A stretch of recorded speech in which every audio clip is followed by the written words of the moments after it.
In the last video, we talked about making confidence intervals for our population mean of mu using our sample mean of x bar, the population standard deviation of sigma, and then our sample size of n. But if we think about that, that means we need to have our population standard deviation of sigma, which requires us to actually know explicitly what our mu value is. So it doesn't make a whole lot of sense to try to find the distribution of x bar to try to find an estimate for that mu value using a confidence interval. So instead, we're going to try to use our sample standard deviation of s while still using our x bar and our n to find a confidence interval for mu, which makes a little bit more logical sense to us. So further, I'm going to try to use our sample standard deviation to get a confidence interval. It's basically the exact same formula with just one minor tweak of changing that value. To get our confidence interval, we have our x bar, and then we add and subtract whatever our z for our error over 2, so our error on one side, multiplied by our standard deviation for our x bars, which is the population standard deviation divided by the square root of n. So if we're going to use our sample standard deviation, we can just get rid of our sigma right here and put in our s value, and we get the same formula for finding our confidence interval.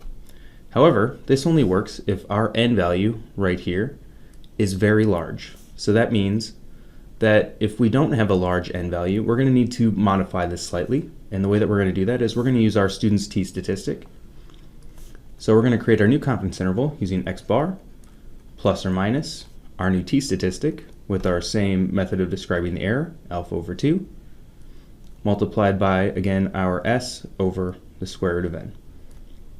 And this t-statistic right here is taking into account the n size through what's known as degrees of freedom.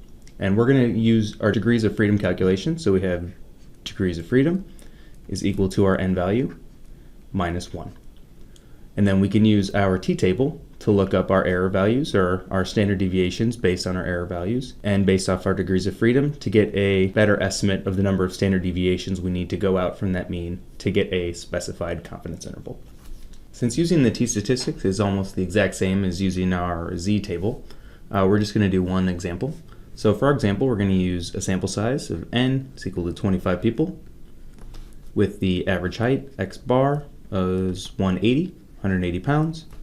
And then we have our sample standard deviation of s is equal to 12 pounds.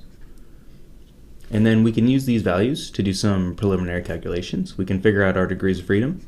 Degrees of freedom is equal to n minus 1, which is equal to 25 minus 1, or 24.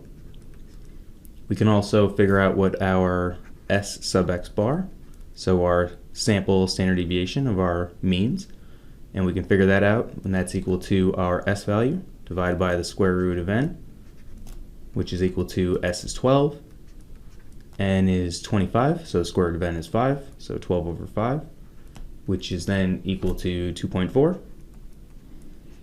And then we can also figure out what our error is. So if we're trying to do a 90% confidence interval, that just turns into, we get our t sub alpha over 2, which is t of alpha, which is 0.1 divided by 2, so 0.05. And then if we look that up in our t-table with our 24 degrees of freedom, we get a value of 1.711 standard deviations. So then just to calculate our confidence interval, we take our x bar value, we add and subtract our number of standard deviations of 1.711 multiplied by what our s sub x bar of 2.4. So we have 180 plus or minus 1.711 times 2.4, which is then equal to 180 plus or minus 2.4 times 1.711 is equal to 4.106, which gives us a confidence interval of mu is in the interval of 175.894 and 184.106 90% of the time.